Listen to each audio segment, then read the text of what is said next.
रत्नागिरी जिल्ह्याला किंबहुना महाराष्ट्राला महसूल मिळवून देण्यामध्ये वाळूमधून मिळणारी रॉयल्टी ही एक जमेची बाजू महसूल विभागाला नेहमीच वाटते। आणि तसं पाहता रत्नागिरी जिल्ह्यामध्ये सुद्धा 5-6 वर्षापूर्वी साधारणपणे तीच परिस्थिती होती। चांगला महसूल देणारे वाळूचे उत्खनन किंवा वाळूचं लिलाव मधून रत्नागिरी जिल्ह्याला महसूल चांगल्या प्रकारे मिळत असे। पण गेल्या 3-4 वर्षाचा विषय केला तर शासनाची बदलत जाणारी पॉलिसी, त्यामध्ये अवैध वाळूचा मोठ्या प्रमाणात होणारा उपसा आणि त्यामुळे रत्नागिरी जिल्ह्यातल्या महसूल विभागाला म्हणजे खनिवर्ग विभागाला अपेक्षित महसूल गेल्या 3-4 वर्षात मिळाला नाही।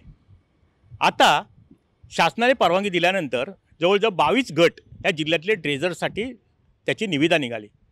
1 निघाली, 2 निघाली, 3 निघाली, तब्बल 5 निविदा काढण्यात आल्या। पण त्याच्यामधून फक्त प्रतिसाद मिळाला तो साधारणपणे आपल्याला जयगड खाडीमध्ये, दाभोळ खाडीमध्ये 4 आणि बाणकोट खाडी। साधारणपणे ह्या बाणकोट खाडी आणि ह्या एकंदरीतच साधारणपणे 1, 2, 3, 4, 5, 6 गटामध्ये साधारणपणे वाळूचा साठा मेरिटाईम बोर्डाने हायड्रोलिक केलेल्या सर्वेतून तो साठा साधारणपणे 1,31,750 ब्रास साठा आहे असं मेरिटाईम बोर्डचं म्हणणं आहे। आता नेमकी तो कशा प्रकारे तो साठा आहे, त्यांच्या सर्वेतनं कसा निघाला, त्यांच्या शास्त्रशुद्ध पद्धतीने केला का, याबाबतच्या शंका कुशंका आहेतच। पण त्याच्यातमधून साधारणपणे बोली म्हणजे मूळ रक्कम जी होती ती साधारणपणे 7,90,53,000 शासनाला ती बोली होती, म्हणजे मूळ त्याची किंमत होती।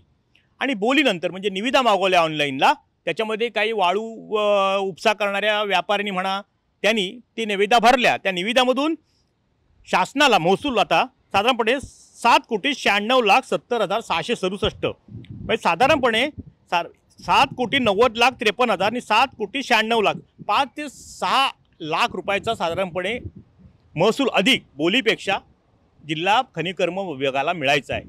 पण तो साधारणपणे ह्याची मुदतसुद्धा आता 3 वर्षाची दिलेली आहे। पण ह्याची त्याला पर्यावरण विभागाची मात्र मुदत आहे 17/3/2026 पर्यंत। जर तुम्हाला अधिक पुन्हा वाळूचा जर उपसा करायचा असेल तर पुन्हा पर्यावरण विभागाची मंजुरी घ्यावी लागेल। पण एकंदरीत ना गेल्या 3-4 वर्षामध्ये रत्नागिरी जिल्ह्यातल्या खनिकर्म विभागाचा कारभार पाहिला ना तर थोडा तो संशयाच्या भोवऱ्यात आहे।